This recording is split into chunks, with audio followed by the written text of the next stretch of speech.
Dear students, today chapter 12, Christianity in the medieval world. Are you ready?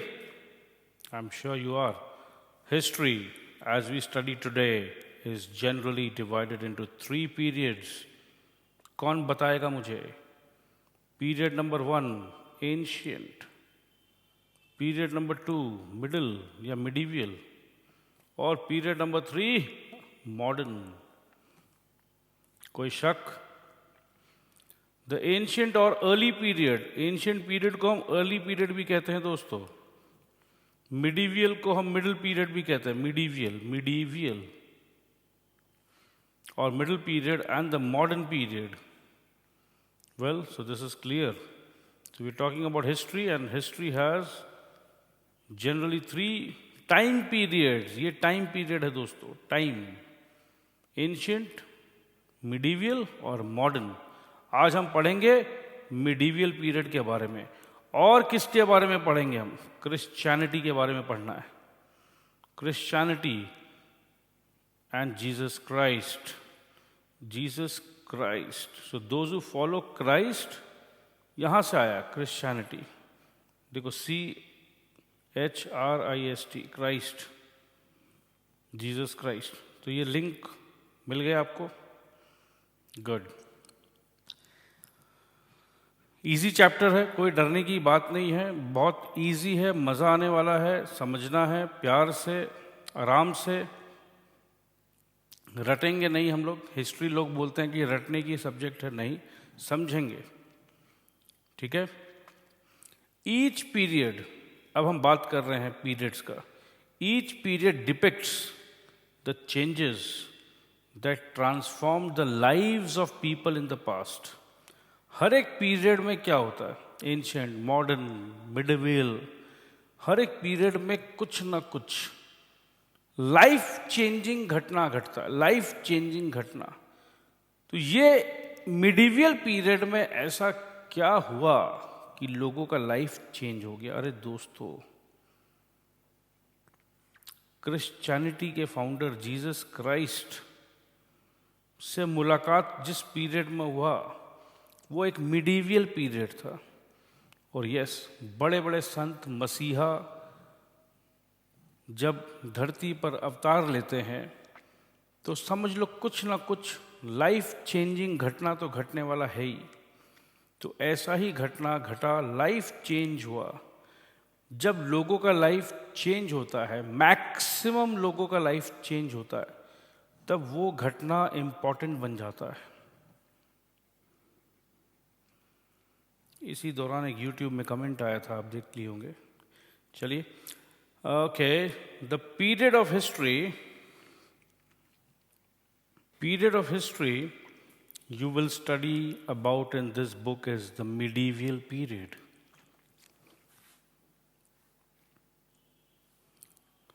The word medieval is derived from a Latin word medium avium, which means time in the middle. The medieval period in India lies roughly matlab they are not sure, okay, between the 8th and the 18th century CE. अभी 8th century starting कब से होता है? 8th century start होता है. 8th century मतलब क्या है? 700 to 800. और 18th सेंचुरी मतलब 1800 तक. ठीक है. सो बेसिकली अगर हम इसको हटा दें तो ये 700 से 1800 का बात हो रहा है, CE, right?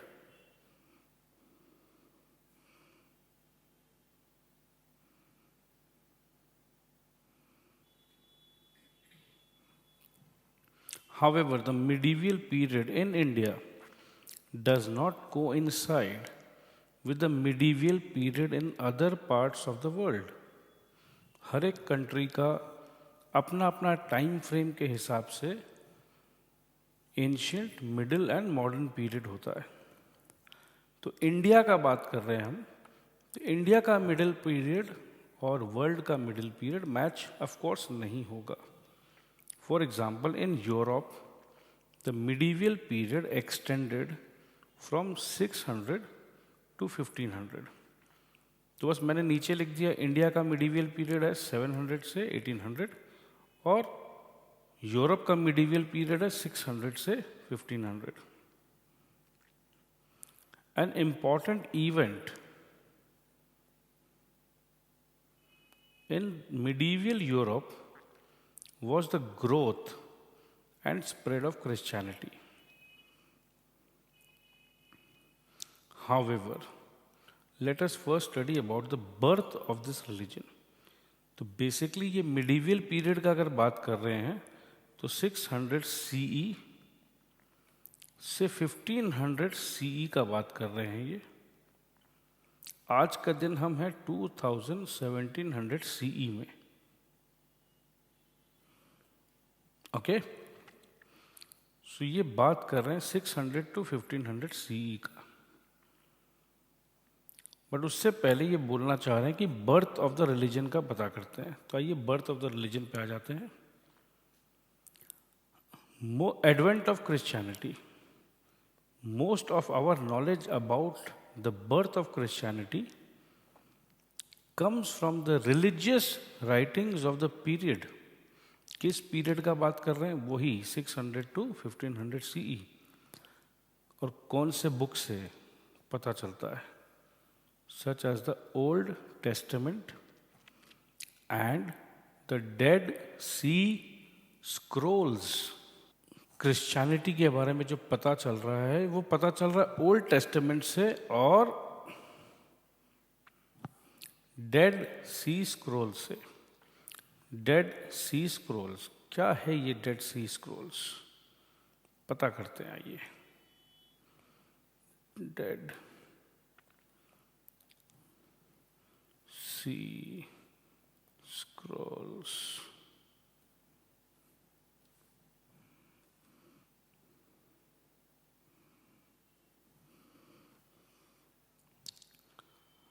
In the narrow sense, the Qumran cave scrolls, manuscripts found in the Qumran caves near the Dead Sea.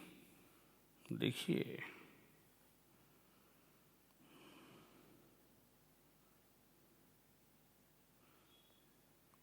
Dead सी के बगल में ये ऐसे कुछ मैन्युस्क्रिप्ट्स मिले थे दोस्तों. यहां से कुछ इंफॉर्मेशन मिला इनको. और कहाँ से मिला? From the old testament. Christianity is a religion based on the life and teachings of Jesus, who is acknowledged as the Son of God by all Christians. सारे क्रिश्चियंस का ये मानना है कि जीसस क्राइस्ट स्वयं भगवान के बेटे हैं. वैसे देखा जाए तो क्या मैं भगवान का बेटा नहीं हूँ? आप भगवान के बच्चे नहीं हो? हम सब भगवान के बच्चे हैं. बट जीसस क्राइस्ट ने कुछ ऐसा काम किया, कुछ ऐसी बातें उन्होंने कही कि सबको ये यकीन हो गया कि नहीं, ये इंसान पक्का भगवान का बच्चा है. इसके अंदर से ऐसा फीलिंग आ रहा है, इसकी बातें सुन के ऐसा लग रहा है कि साक्षात इतना सुंदर है इसकी बात, इतना अच्छा लग रहा है कि ये दिव्यता है इसमें. मतलब कहीं से भी आपको कोई नेगेटिव भावना नहीं आ रही है. When we think about God, God is all positive. उसी प्रकार से जीसस क्राइस्ट से जिस व्यक्ति ने भी बात किया उसको पूरी पॉजिटिव फीलिंग आया. जब अपने को किसी भी व्यक्ति से मिलने के बाद पूरी पॉजिटिव फीलिंग आए ना, तो ऐसा लगेगा कि ये चमत्कारी इंसान है, इसका डायरेक्ट भगवान से कोई ना कोई कनेक्शन है. तो सारे क्रिश्चियंस का ये मानना था कि Jesus Christ was the son of God. But actual में धरती पे उनके माँ बाप कौन थे? Jesus the son of Mary and Joseph was born in the village of Bethlehem in Judea. ठीक है। तो जैसे हम और आप पैदा होते हैं, हमारे भी मम्मी पापा है, वैसे ही जीसस क्राइस्ट की मम्मी का नाम था मैरी और पापा के नाम था जोसेफ। और कहाँ ये बेटा पैदा हुआ था? बेथलेहम में, in Judea. He was raised in Nazareth, मतलब पैदा हुआ बेथलेहम में मगर बड़ा हुआ नाजरेथ में। और आज वो नाजरेथ कहाँ है? पैलेस्टीन में। आज का ज्योग्राफी का मैप देखोगे, पैलेस्टीन सर्च करोगे तो वही जगह है जहाँ जीसस क्राइस्ट बड़ा हुआ था।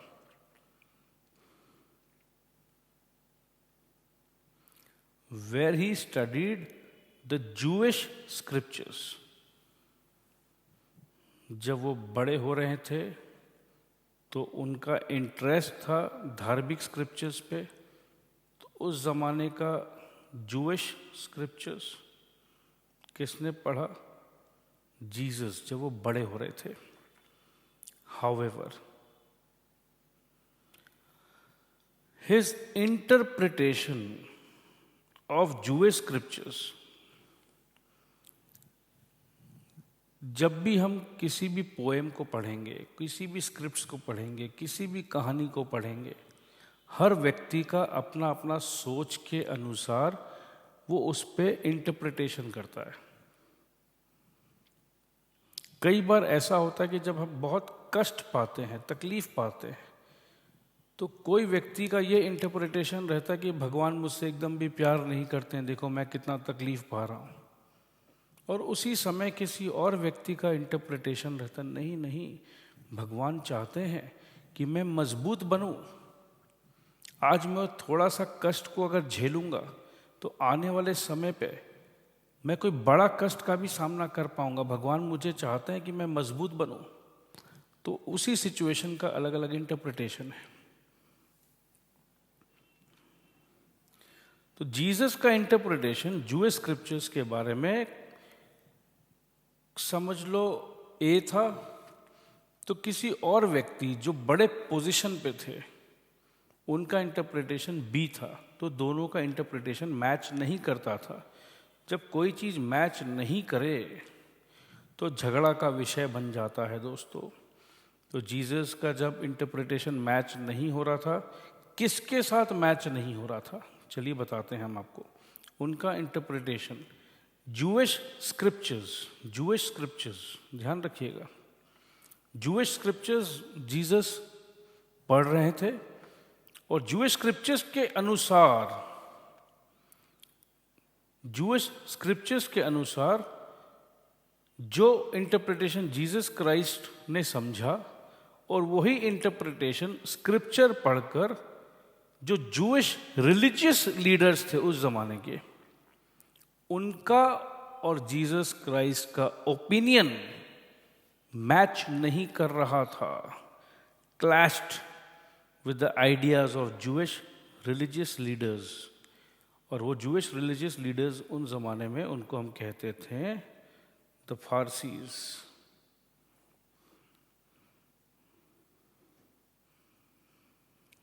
इसका मतलब ये हो गया कि फारसीज वर्सेस जीसस। जब भी कोई टॉप लीडर का पोजीशन पे हो, top religious leaders, Jewish religious leader कौन थे? फारसीज थे। अब जीसस क्राइस्ट एक नॉर्मल कारपेंटर का बच्चा था वो। तो जो भी पावरफुल लीडर्स होते हैं, देखो उनके हाथ में बहुत पावर होता है, पोजीशन होता है। एक छोटा सा कारपेंटर, गरीब का बच्चा कुछ बोले तो कौन चाहेगा कि अरे वो जो बोल रहा है सब उसे सुन रहे हैं और धीरे धीरे लोग उसकी बातों को सराह रहे हैं, अरे भाई ये तो धीरे धीरे पॉपुलर होते जा रहा है। तो जब एक ऑर्डिनरी आदमी पॉपुलर होने लगता है, देखो पॉपुलर आप भी हो सकते हो अगर आपकी बातों में सच्चाई लगे, दिल को छू जाए, लोगों को सोचने पर मजबूर कर दे, पॉजिटिव बात आप कर रहे हो तो लोग चाहेंगे कि भाई ये इंसान मुझे एक विश्वास दिला रहा है, जिंदगी में मैं थका हुआ हूँ, हारा हुआ हूँ, ये कुछ पॉजिटिव बातें कर रहा है। तो जीसस क्राइस्ट की बातों से लोग प्रभावित होना स्टार्ट हो गए। तो जब लोग प्रभावित होना स्टार्ट हो गए तो ये रिलीजियस लीडर्स, उन्हें डर लगने लग गया दोस्तों। क्यों डर लग रहा था? क्योंकि जीसस क्राइस्ट का जवाब और उनका जवाब मैच नहीं कर रहा था। इसका मतलब ये है कि अगर लोग जीसस क्राइस्ट को सही मानना शुरू कर दें तो ऑटोमेटिकली वो रिलीजियस लीडर्स गलत हो जाएंगे, राइट? जैसे कि अगर कोई आपसे क्वेश्चन करे कि वेस्ट बंगाल का कैपिटल क्या है, मैं बोलूँगा कोलकाता, और कोई और इंसान बोल रहा आसनसोल। अगर टीचर बोल दे कि नहीं ये आसनसोल गलत है तो बहुत चांसेस हो जाता ना कि शायद इसका आंसर कोलकाता सही है। चलिए आगे आप समझ चुके हैं। अब देखिए यही चीज लिखा हुआ है यहाँ पर, Jesus popularity drew large crowds wherever he went. इसका मतलब ये है कि जो फारसीज, जो रिलीजियस लीडर्स थे, उनकी बातों से आम जनता भी कहीं ना कहीं परेशान थी, क्योंकि जीसस की बात उन्हें अच्छी लग रही थी। इसी वजह से this became a concern for the Pharisees. अब इन्हें हो गया चिंता। क्यों हो गया चिंता? क्योंकि जीसस का पॉपुलैरिटी तो भैया बढ़ रहा था दिन पर दिन। लार्ज क्राउड्स, जहाँ जीसस जा रहे थे वहाँ लोग उसे फॉलो कर रहे थे। अरे भाई वो तो उस जमाने का सेलिब्रिटी हो गया। जीसस एंड हिज फॉलोअर्स, जहाँ जीसस जाए मैं तो वहीं जाऊं। उनके followers posed a threat to them. Oh my God, आप तो इतने पावरफुल हो, इतने ऊपर पोजीशन पे हो, आपको डर लगने लग गया। देखो दोस्तों, जिसके पास बहुत कुछ होता है वो हमेशा डरा हुआ रहता है कि मैं कहीं खो ना दूं, मैं कहीं खो ना दूं। तो ये टॉप में बैठे हुए, ऊपर में कुर्सी पे बैठे हुए जो रिलीजियस लीडर्स थे, उन्हें डर लगने लग गया कि अगर इसी प्रकार से फॉलोअर्स इनके बढ़ते चले गए तो हमें कल के दिन कोई नहीं पूछने वाला है। उन्हें वो भविष्य दिखने लग गया था दोस्तों। वो समझ चुके थे कि इस इंसान में बहुत पॉजिटिविटी है, ये इंसान में कुछ दम है। वो डरने लग गए। They turn hostile and convinced. Hostile मतलब नेगेटिव हो गए, नेगेटिव तो थे और नेगेटिव होते चले गए। और उन्होंने क्या किया? पारसीज, जो रिलीजियस लीडर्स थे पारसीज, वो उस जमाने के रोमन गवर्नर के पास गए, क्योंकि वो लीडर थे तो लीडर लोग का कनेक्शन तो रहता ही है। वो कन्विंस किए उस जमाने के रोमन गवर्नर को, और उस रोमन गवर्नर का क्या नाम था याद रखना दोस्तों, पोंटियस पाइलेट। अपने को तो ये बोलना चाहिए वो पायलट नहीं, वो पगलेट था, बेवकूफ था। पोंटियस पगलेट, याद रखने के लिए कह रहा हूं दोस्तों। पगलेट बोलूंगा तो याद रहेगा। मैं पॉइंट कर रहा हूं उसकी तरफ, मैं उंगली दिखा रहा हूं पोंटियस को। I am pointing my finger to Pontius Pilate, मैं बोल रहा हूं। अरे बेवकूफ, तूने समझा ही नहीं रे, तू रोमन गवर्नर था, एक महान आत्मा को पहचान नहीं पाया, बेवकूफ। तू कन्विंस हो गया, पारसीज ने तुम्हें एक धोखा से कुछ समझाया और तू कन्विंस हो गया। क्या कन्विंस किया उन्होंने पता है आपको? उन्होंने कन्विंस कर दिया इस पोंटियस पायलट को, पोंटियस पगलेट को। उस जमाने का ये रोमन गवर्नर था दोस्तों। गवर्नर के हाथ में पावर था, ऐसा पावर था कि वो किसी को भी बोल सकता था कि जा मैं तुम्हें मौत का सजा सुनाता हूं। जीसस क्राइस्ट ने क्या किया था? उसने कोई गुनाह नहीं किया था।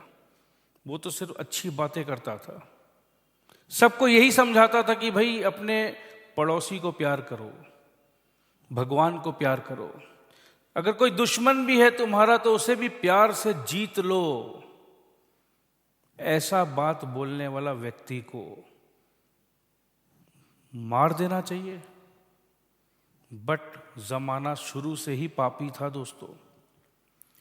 कुछ पारसीज लीडर्स को लगा कि ये पॉपुलर हो जाएगा तो हमारा पोजीशन गिर जाएगा। उन्होंने मिलकर पोंटियस पायलट, रोमन गवर्नर, रोम का गवर्नर पोंटियस पायलट को ये कन्विंस किया कि इस जीसस क्राइस्ट को मारना होगा। क्यों मारें?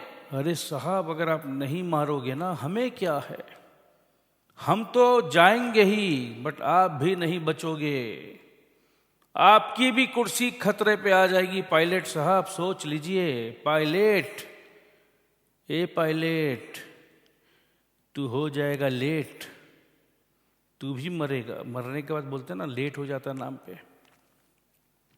तो पायलट साहब बोले नहीं नहीं, मैं पॉइंट समझ गया आपका, मैं लेट नहीं होना चाहता हूं, मैं पॉइंट समझ गया।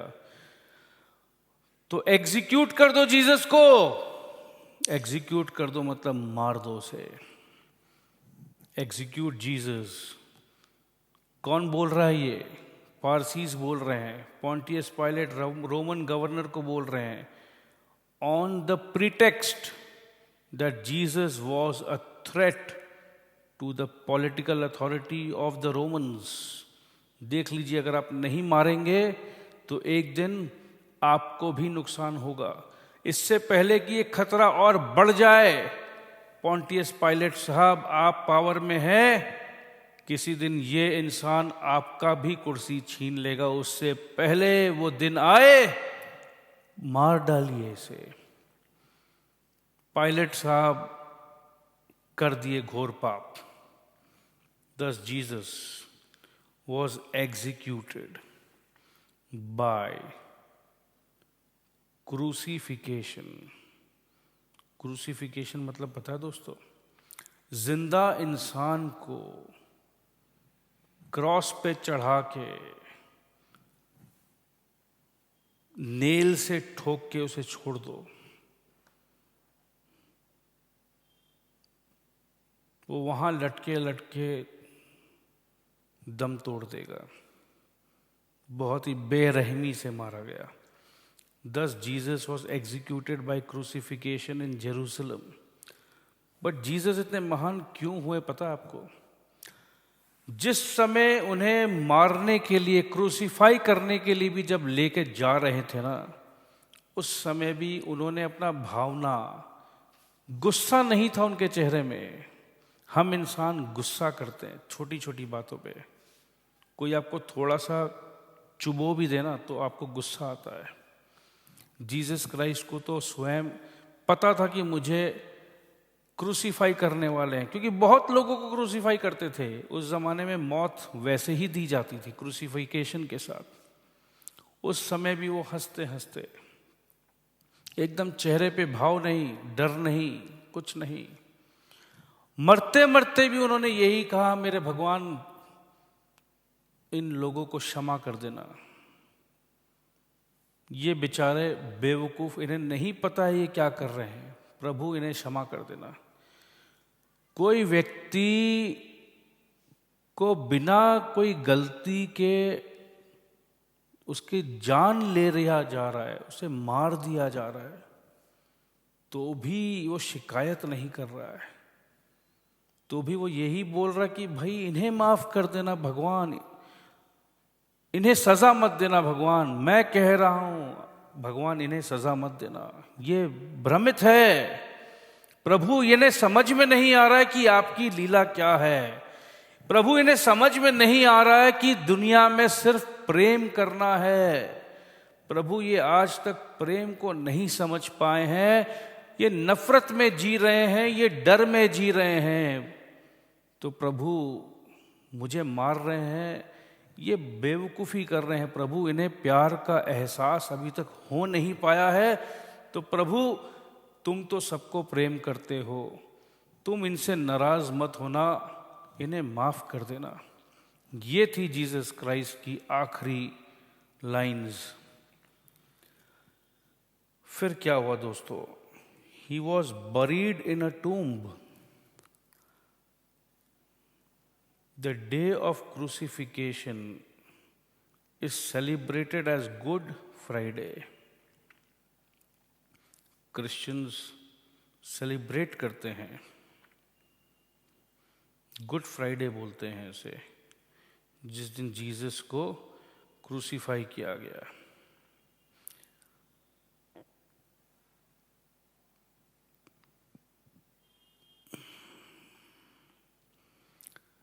Christians believe that Jesus came back to life again on the third day. उनका ये मानना है कि जीसस क्राइस्ट तो भगवान का बेटा था, कोई उन्हें नहीं मार सकता है। क्या होता है ना, शरीर को मारा जा सकता है।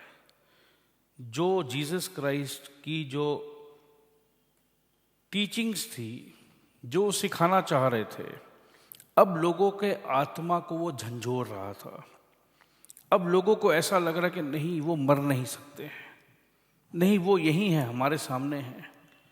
और ऐसा महसूस हुआ थर्ड डे में कि नहीं, जीसस वापस आ गए, जीसस कहीं नहीं जा सकते, वो हमारे पास है। मतलब लोग उनके डेथ को एक्सेप्ट करने के लिए रेडी नहीं थे। लोगों को ये लगा कि yes, he has come back to life on the third day. This event came to be known as the resurrection and is celebrated by the Christians as Easter. Easter celebration में ये मान्यता है, ये बिलीफ है दोस्तों कि Jesus came back to life.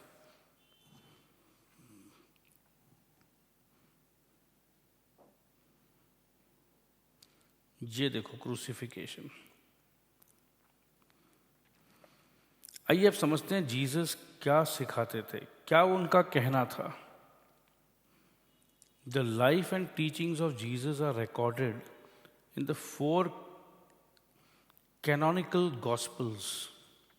4 Gospels है जिन्हें आपको याद करना है: Matthew, mark, Luke and John.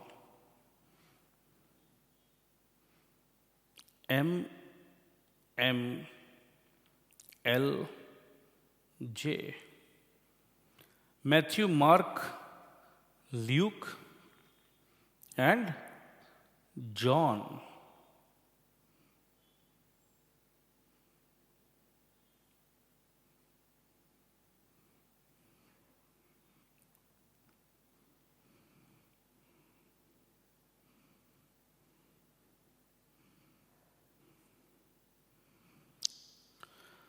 Christianity's popularity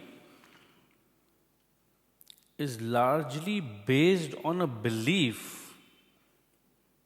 ये विश्वास है। देखो दोस्तों, बिलीफ पे दुनिया कायम, बोलते हैं ना, विश्वास पे दुनिया चल रही है। तो क्रिश्चियनिटी का popularity is largely based on a belief in the gospels. जी, कौन से गॉस्पल्स का बात कर रहे हैं? Matthew, mark,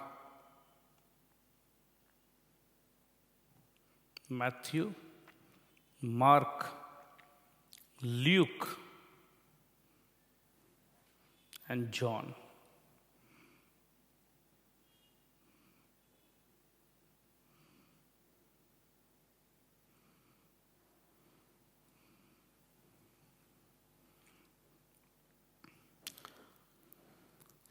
According to this belief, Jesus sacrificed his life to save humans from their sins.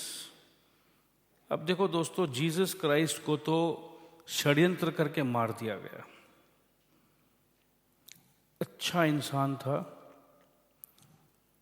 उनकी टीचिंग्स को ये 4 गॉस्पल्स पे समराइज किया गया और ये समझाने की चेष्टा की गई कि भाई वो तो आपको समझाते समझाते चला गया ऊपर, अब तो कुछ समझ जाओ। वो खुदा का बंदा, वो भगवान का बेटा, आपको बहुत समझाने की चेष्टा किया, आप नहीं समझ पाए, उसने अपनी जान तक कुर्बान कर दी। ही सैक्रिफाइस हिज लाइफ। अब तो आप ये गलत काम करना छोड़ दो। एक इंसान हंसते हंसते चला गया, अब तो ये काम मत करो। अब तो कम से कम लव द नेबर, अब तो कम से कम भगवान से प्यार करो। अगर आप भगवान से प्यार करना स्टार्ट कर दो, अपने पड़ोसी से प्यार करना स्टार्ट कर दो, तो होगा क्या, आप गलत काम से बचोगे। सिन जो है ना, सिन, पाप, आप पाप से बच जाओगे, आप पाप ही नहीं करोगे। देखो दोस्तों, when you are in love you are away from the sin, बस इतना सही बात है। जिस दिल में प्रेम बसेगा वो दिल कभी भी कोई पाप कर ही नहीं पाएगा। तो Jesus sacrifice his life to save human from their sins. कभी कभी एक मन में क्वेश्चन आता है कि उनके मरने से हमारे सिंस कैसे कम होंगे। तो वही मैंने बताया, जब इंसान को ये समझाया जाता है कि he happily sacrificed his life, but even when he sacrificed his life, he just wanted at the last moments of his life, also he showed by example. What did he show by example? He showed us the power of forgiveness. He showed us the power of love. क्योंकि मरते मरते भी उन्होंने, he did not show that he was angry. He did not show that he hated somebody. तो सारे negative emotions जो होते हैं ना हमारे लाइफ में दोस्तों, ही शोड कि नहीं, नेगेटिव इमोशंस का कोई प्लेस लाइफ में नहीं होना चाहिए। तो इसीलिए मतलब जिंदगी तो बहुत प्यारी होती है ना, अच्छा बात कोई भी कर सकता है, बट अगर मौत सामने खड़ी हो, मरना है अभी आपको,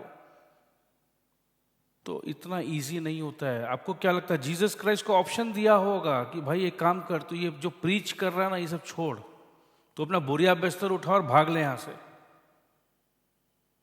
but he did not run away, he said नहीं, मैंने कुछ गलत थोड़ी ना बता रहा हूं, मैं क्यों भागूंगा, देख तू नहीं भागेगा तो तुम्हें क्रूसीफाई कर दूंगा।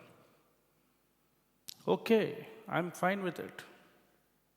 तो ये चीज समझने का है।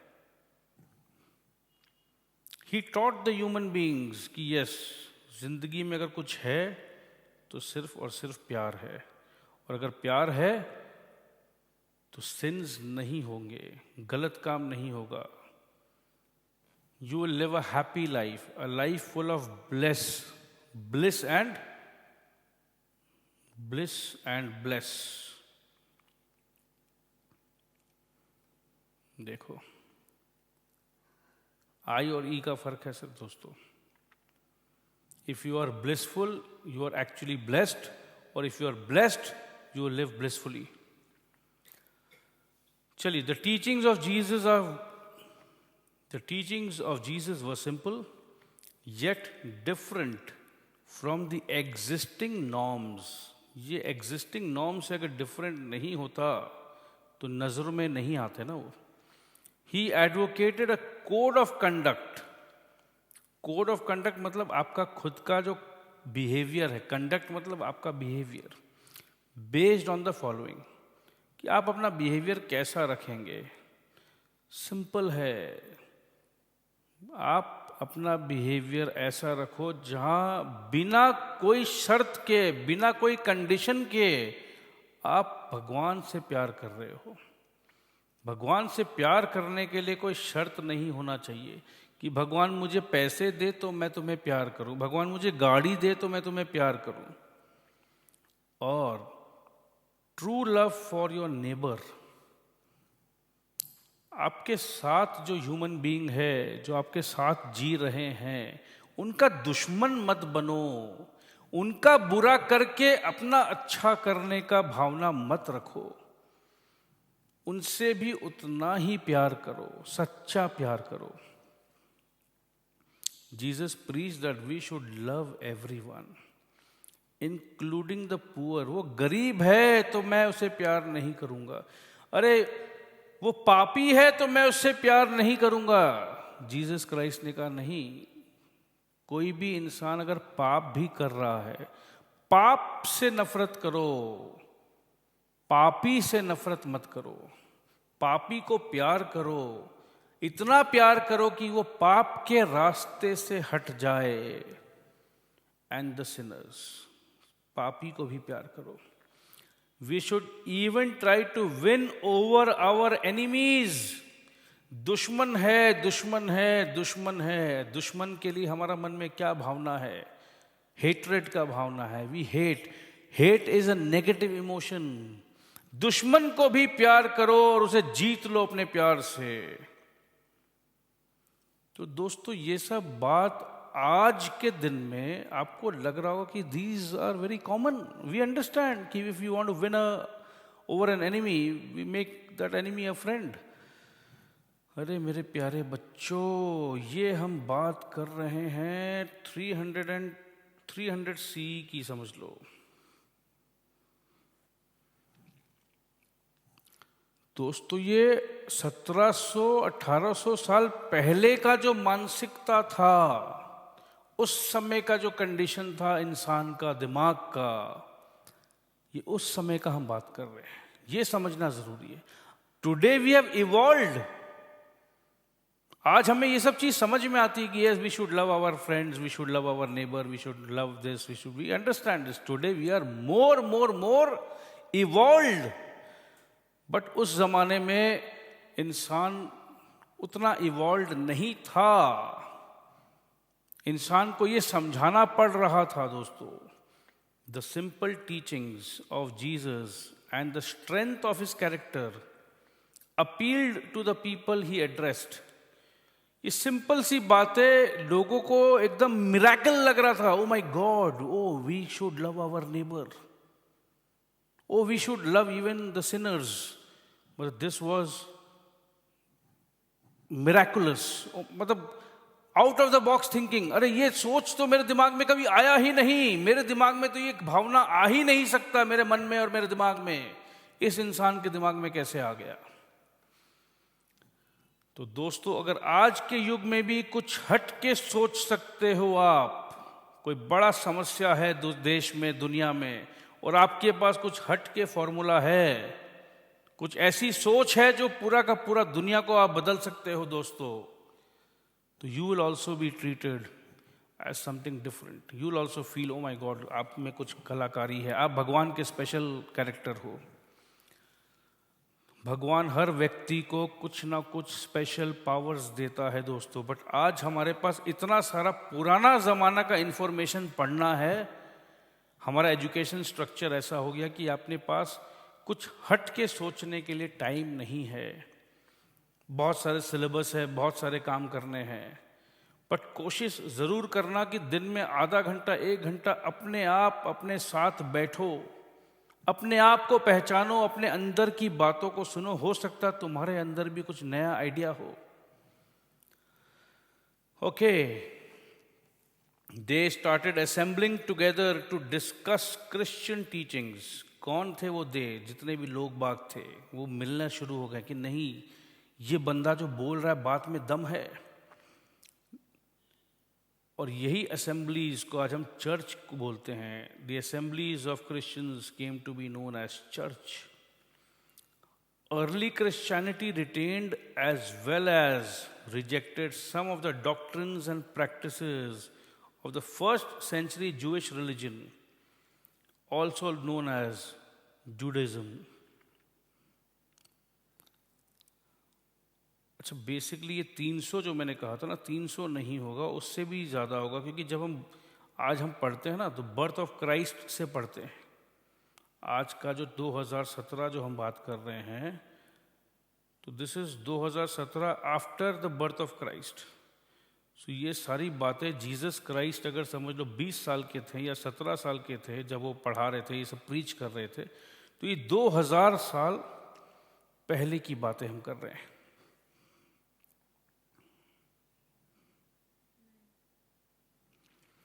Over the period of time, Christian teachings were compiled to form the biblical canon. The biblical canon is a set of books regarded as divine by the Christians. It constitutes the Bible. The Bible contains both Old Testament and the New Testament.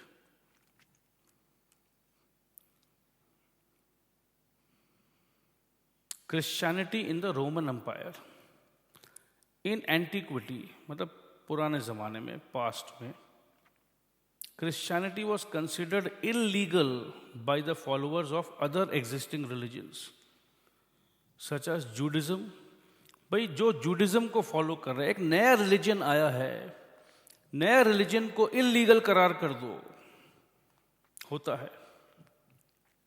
However, the accession of Constantine as the emperor of Rome in the early 4th century CE, 400 साल लग गए हैं दोस्तों. 4th century CE, early मतलब वही 300. Jesus Christ अपना छाप छोड़ चुका है. 300 साल इतिहास और आगे बढ़ गया है. क्रिश्चियनिटी का बात अभी भी जिंदा है. बट उस जमाने के जो रिलीजन्स थे, जुडिज्म, ये सब क्रिश्चियनिटी को इलीगल बोलते थे कि अरे नहीं नहीं, वो जीसस क्राइस्ट का ये लोग फॉलोअर है, इलीगल, गलत बात. They were not ready to accept the teachings of Jesus Christ. Jesus Christ तो चले गए. 300 साल तक जीसस क्राइस्ट की बातों का चर्चा चला है. फिर भी कुछ लोग मान रहे हैं, कुछ लोग उसे इलीगल कह रहे हैं, बट फिर भी उनकी बातों का छाप दिल में इतना मजबूत था कि लोगों ने कहा नहीं, ये इलीगल नहीं हो सकता, ये बात अच्छी है. किसी से प्रेम करना अच्छी बात है, ये इलीगल कैसे हो सकता है? वो पाप कर रहा है, मैं फिर भी प्रेम करूंगा उससे. वो मेरा दुश्मन है, मैं फिर भी उससे प्रेम करूंगा. ये बात अच्छी है. और ये बात 300 साल तक ये भावना जीवित थी. इसका मतलब है वो बात सच्ची है. अब देखो दोस्तों, 300 साल के बाद होता क्या है. Constantine the emperor of Rome, जब कोई बड़ा व्यक्ति, एक बड़ा व्यक्ति था पोंटियस पायलट, जिन्होंने घोर पाप किया था. 300 साल बाद एक और बड़ा व्यक्ति Constantine the emperor of Rome, वो भी emperor of Rome, Pontius Pilate वो भी रोमन एम्परर थे. तो 300 साल बाद एक रोमन एम्परर कॉन्स्टेंटाइन को ऐसा लगा कि शायद 300 साल पहले जो घटना घटी वो गलत थी. उनके अंतर पे वो मन में भावना आई कि नहीं, मैं कुछ सही करना चाहता हूं. उन्होंने सही किया. देखो, Constantine as the emperor of Rome in the early 4th century CE saw growth of Christianity. This continued until the advent of Middle Ages. मतलब कॉन्स्टेंटाइन ने ऐसा जादू किया कि वहां से क्रिश्चियनिटी ग्रो करना स्टार्ट किया. देखो कहां से कैसे हुआ. In 313 CE, Constantine issued the Edict of Milan. Addict of मिलान किसने इशू किया? कॉन्स्टेंटाइन ने इशू किया. क्या था वो एडिक्ट ऑफ मिलान? ये है, देखो दोस्तों. With the 313 AD Edict of Milan, Constantine gave Christians, क्या किया उन्होंने? And unspecified others indulged to worship as they please. The edict also maintained the return of property that had previously been confiscated. पहले जो भी Christians के property जो जब्त कर लिए थे वो भी वापस दे दो. एडिक्ट ऑफ मिलान, ये बहुत इंपॉर्टेंट था. कॉन्स्टेंटाइन ने पूरा का पूरा लॉ और rule of the land change कर दिया. उन्होंने बहुत रिस्पेक्ट दिया क्रिश्चियनिटी को दोस्तों.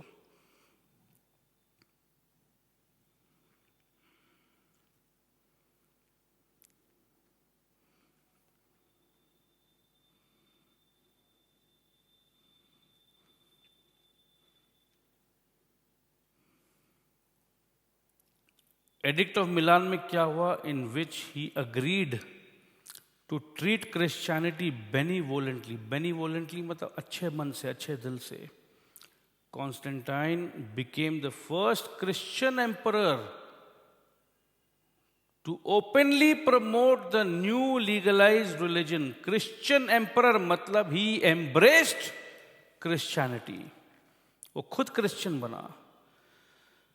Thus, the accession of Constantine was a turning point for the Christian church. ये देखिए, ये है Constantine. Constantine also supported the church financially. देखो, पैसे में बहुत ताकत है, पैसे से भी मदद किया। Built various basilicas. क्या होता है basilicas? ये होता है दोस्तों basilicas। चलिए, granted privileges, कुछ स्पेशल प्रिविलेज दिया। किनको दिया वो प्रिविलेज? जो उस समय के क्रिश्चियन क्लर्गीज थे, जो फादर्स थे, जो रिलीजियन लीडर्स थे, उनको स्पेशल एग्जेम्पशन दिया टैक्सेस का to the clergy. Promoted Christians to high offices. Clergies, ये देखो, इन्हें हम क्लर्गी कहते हैं। तो क्रिश्चियंस को हाई ऑफिसेस में प्रमोट किया गया, उनका स्टेटस चेंज हो गया। And return the confiscated property to the church. Between 324 CE and 330 CE, ये 6 साल में Constantine built a new imperial capital at Byzantine. 6 साल में बाइजेंटाइन में एक नया कैपिटल बना दिया दोस्तों, imperial capital, which came to be known after him. उनके नाम के बाद उस जगह को कहा जाता है कॉन्स्टेंटिनोपल। आज ये कहाँ पर है? इस्तांबुल में है। और ये सिटी में क्या था? This city included churches. आओ मेरे क्रिश्चियन भाइयों, हम मिलकर बैठेंगे, चर्च में प्रार्थना करेंगे। That employed a Christian style of architecture. The reign of Constantine established a precedent, एक उदाहरण for the position of a Christian emperor in the church. कोई भी क्रिश्चियन एम्परर हो, वो चर्च में उसका बिहेवियर कैसा हो। The emperor considered himself answerable to God. कैसा बिहेवियर था कॉन्स्टेंटाइन का? which in turn made him responsible for the health of his subjects. मैं एम्परर हूँ, मैं राजा हूँ, मुझे भगवान को जाके जवाब देना है, मुझे जीसस के पास जाना है, वो पूछेंगे हमसे तो मुझे जवाब देना है। इसीलिए मैं चाहता हूँ कि आप लोग सब अच्छे तरीके से जिंदगी जियो। हेल्थ ऑफ द सब्जेक्ट्स, आपका जिंदगी का क्वालिटी अच्छा होगा तो मैं ऊपर जाके भगवान को आंख से आंख मिला पाऊंगा, नजरें मिला पाऊंगा दोस्तों। The emperor did not decide the doctrine, that was the responsibility of the bishops. Doctrine, policies, ये सब मैं नहीं बनाऊंगा, बिशप्स हैं उनके लिए। हिज रोल, तो वो क्या करेंगे? His role was to enforce the doctrine. क्योंकि मैं राजा हूं तो जो बिशप्स, जो रिलीजियस लीडर्स हैं, वो जो डिसाइड करेंगे। मतलब कहने का मतलब है कि राजा के हाथ में सब पावर नहीं, मैं पावर डिस्ट्रीब्यूट कर दे रहा हूं। बिशप सोचेंगे, बिशप्स बताएंगे, और मुझे जब लगेगा कि हाँ बिशप्स ऐसा कह रहे हैं, मैं बोलूँगा कि हाँ ऐसा होना चाहिए। एंड कुछ भी हो जाए, रिलीजियस यूनिटी मेंटेन रहना चाहिए, आपस में हम झगड़ा नहीं करेंगे।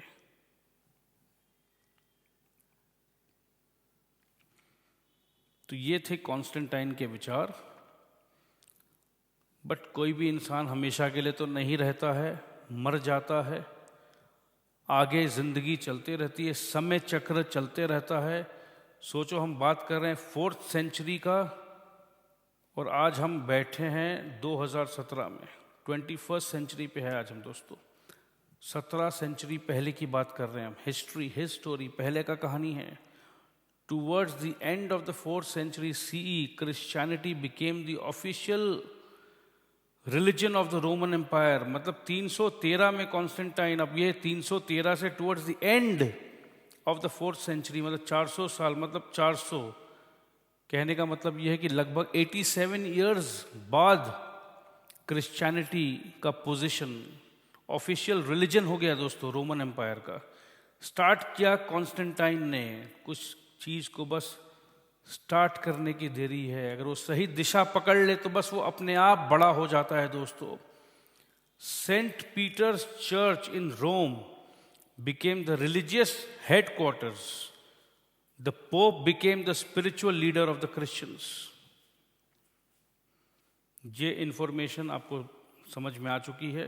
सेंट पीटर्स चर्च हेडक्वार्टर बन गया और पोप जो है नामकरण है दोस्तों। पहले अभी तक हम पढ़ रहे थे बिशप्स, अब बिशप्स के भी ऊपर है pope. He became the spiritual leader of the Christians. In the meantime, और साथ साथ समय चक्र चलता रहा, the Roman Empire was suffering a setback due to the repeated invasions of non-Christian tribes, the Visigoths, the Vandals and the Franks। ये कुछ non-Christian tribes थे जो अटैक कर रहे थे रोम पर। These tribes continued to attack the Roman Empire for a long period of time. Saint Peter's church देखना आपको, ये देखिए, ये हेडक्वार्टर्स। अब हमें बात करना है बाइजेंटाइन एम्पायर की दोस्तों। The 4th century CE witnessed the decline of the Roman Empire. Following its decline, the empire was divided in 395 CE। 395 CE में empire divide हो गया into two parts, eastern and western।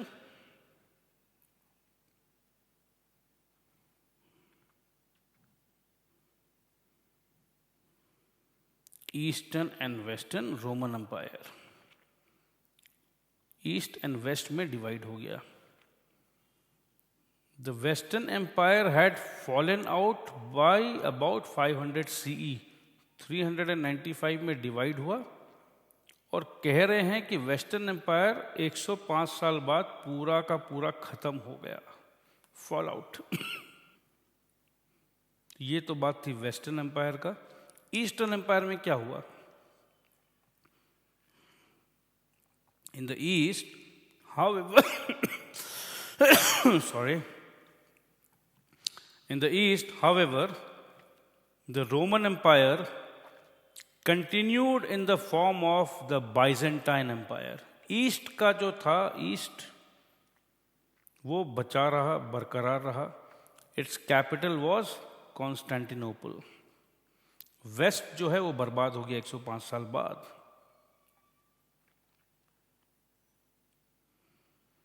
The Byzantine Empire became the seat of the orthodox church. तो ये east और waste के बाद जो Orthodox मतलब एकदम स्पेसिफिक रूल्स एंड रेगुलेशन को मान के चलने वाले, whereas in the west the Roman Catholic church continued operating from the city of Rome. तो बेसिकली कॉन्स्टेंटिनोपल एक इधर का हेड हो गया ईस्ट का और वेस्ट का हेड हो गया रोम। तो रोम में है रोमन कैथलिक चर्च और कॉन्स्टेंटिनोपल में है the orthodox church. Even though the Roman empire and the churches became divided, Roman empire divide हो गया ईस्ट और वेस्ट में, मगर फिर भी एक यूनाइटिंग फैक्टर था, दैट वाज कॉल्ड क्रिश्चियनिटी। अब हमें बात करना है, ये तो 400-500 तक का बात हो गया, राइट, ईस्ट एंड वेस्ट का बात होगी। अब हमें बात करना क्रिश्चियनिटी कैसे स्प्रेड हुई, ओके। मतलब 500 साल 500 CE के बाद का कहानी, राइट। चर्च हो गए, रोमन कैथोलिक चर्च आ गए, सब कुछ आ गए। अब वो जो चर्चेज आ गए हैं उनका योगदान क्रिश्चियनिटी को स्प्रेड कराने में, क्योंकि एक ऑर्गेनाइज्ड रिलीजन हो गया है लगभग 200 साल में, अब ये ऑर्गेनाइज्ड हो गया है। बेसिकली 500 इयर्स लग गए हैं दोस्तों। अब 500 साल लगा है एक रिलीजन को मोर और लेस एस्टैब्लिश होने में। अब ये स्प्रेड होगा।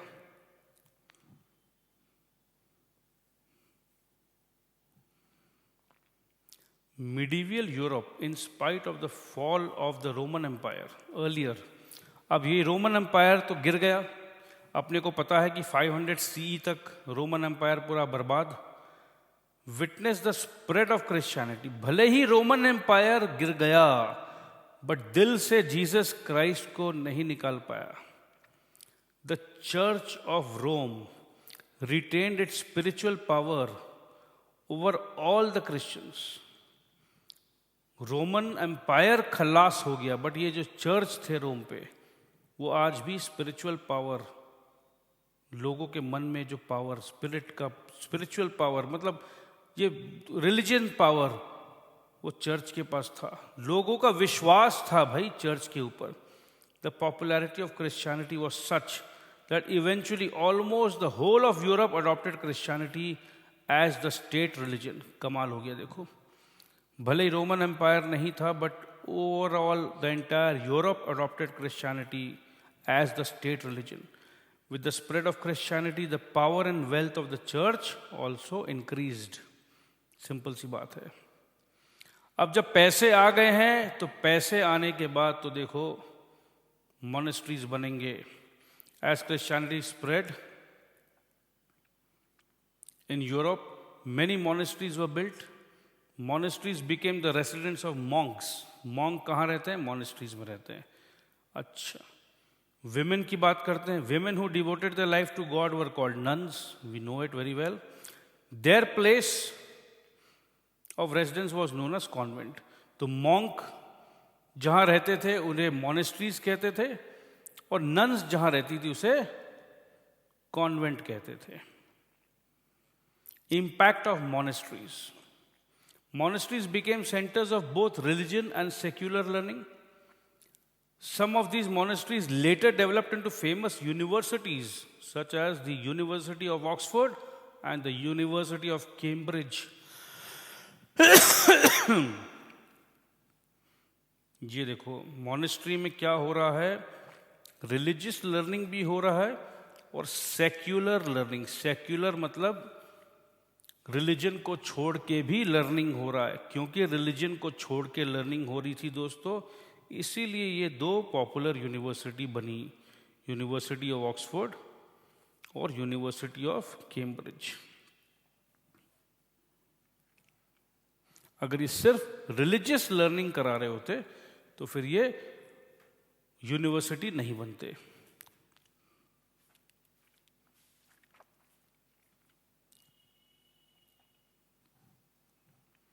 Monasteries provided shelter to travelers. अब monastery और क्या करते थे? Travelers को shelter देते थे, food देते थे, clothing देते थे poor को, और nuns educated the children and treated the sick and the wounded. मतलब monk का काम क्या था? shelter देना, travelers को food देना, clothing देना, और nun जो women's थे वो बच्चों को educate करते थे और कोई बीमार को treat करते थे। और क्या करते थे monasteries? Monasteries were responsible for the spread of Christianity to other regions. Monks spread the word of Jesus Christ. क्योंकि वो जीसस क्राइस्ट के फॉलोअर्स थे तो वो सबको बताते थे हमारे जीसस का ये टीचिंग्स है, हमारे जीसस का ये कहना है। क्रूसेड्स,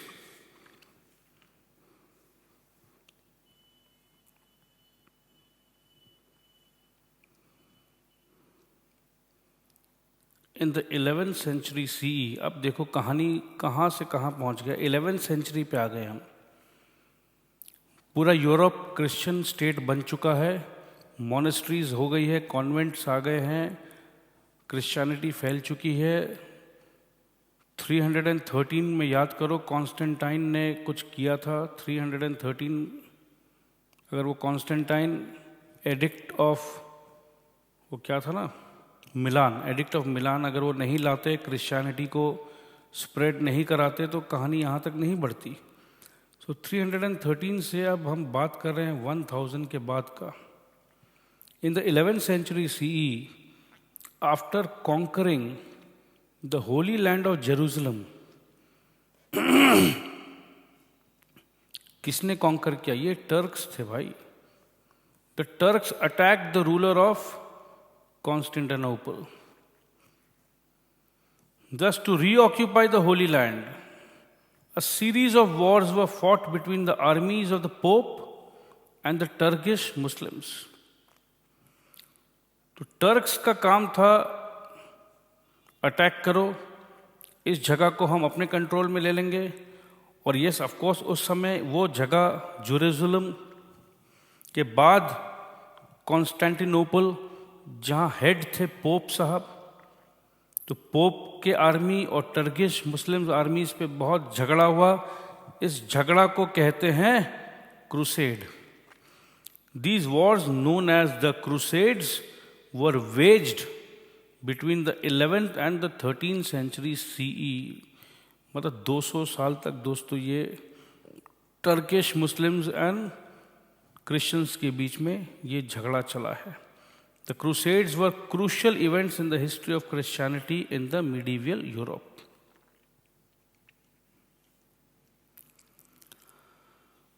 There were 8 Crusades, 8 बड़े बड़े झगड़े हुए थे, which ultimately resulted in the recapture of Jerusalem. Jerusalem जो टर्किश मुस्लिम्स के हाथ में थे, वो भी क्रिश्चियंस के हाथ में वापस आ गए।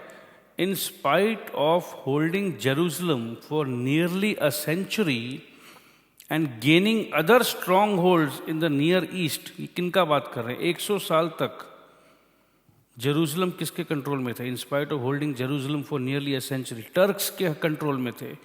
और वो टर्क्स गेन कर लिए थे नियर ईस्ट में। The Crusades failed to establish permanent Christian kingdoms in the holy land.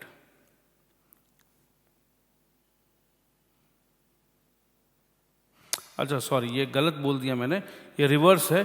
In spite of holding Jerusalem for nearly a century, Jerusalem को रिकैप्चर कर लिया था क्रिश्चियंस ने, और 100 साल तक रिकैप्चर करने के बाद भी crusades failed to establish permanent Christian kingdoms in the holy land. Permanent Christian kingdom नहीं बना पाए, मतलब टर्किश मुस्लिम्स का कहीं ना कहीं दबाव था।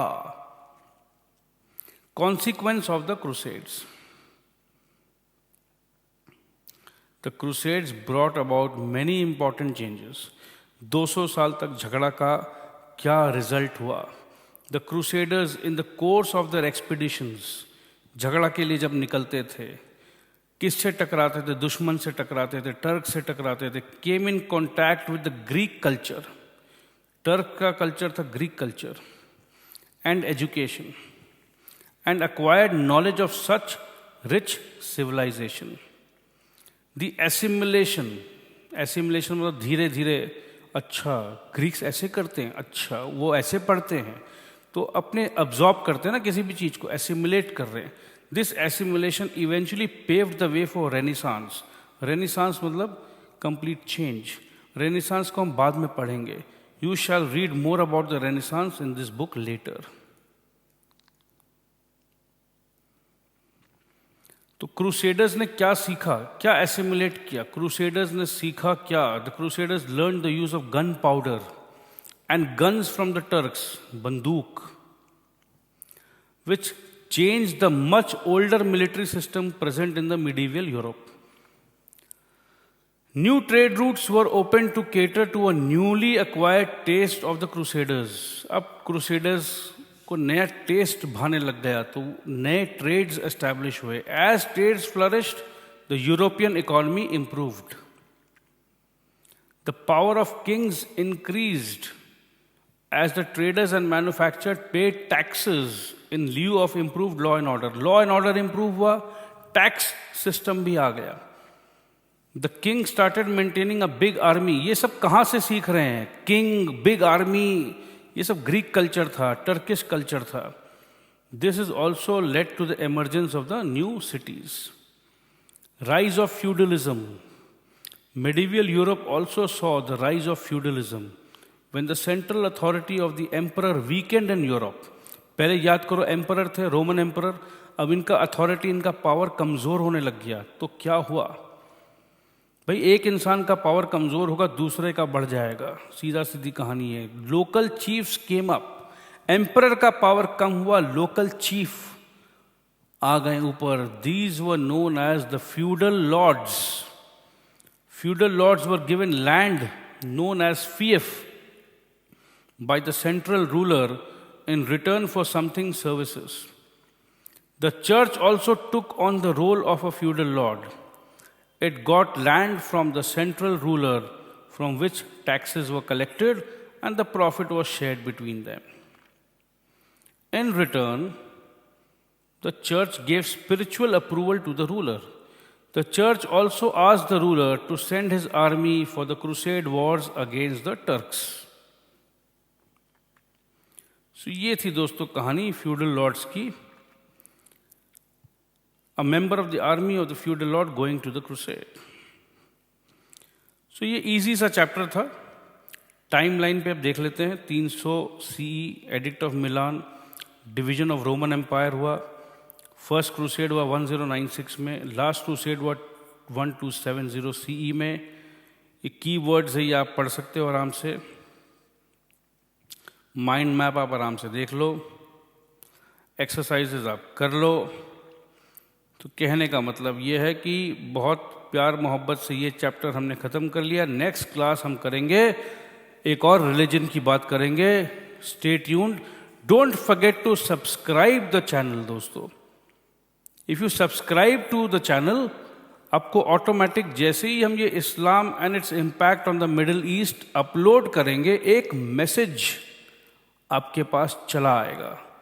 तो आप YouTube में अपना अकाउंट खोल लीजिए. बहुत सिंपल है. जो भी आपका ईमेल एड्रेस है जीमेल का, उससे आप लॉगिन करिए.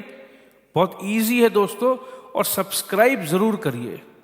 आप अगर सब्सक्राइब करेंगे, आप हमें मैसेज भी कर सकोगे. आप मैसेज करोगे, तुरंत हमारे टीम से या मुझसे भी डायरेक्ट आप मिल सकते हो, बात कर सकते हो. So please be in touch. I love you all so much. Thank you very much.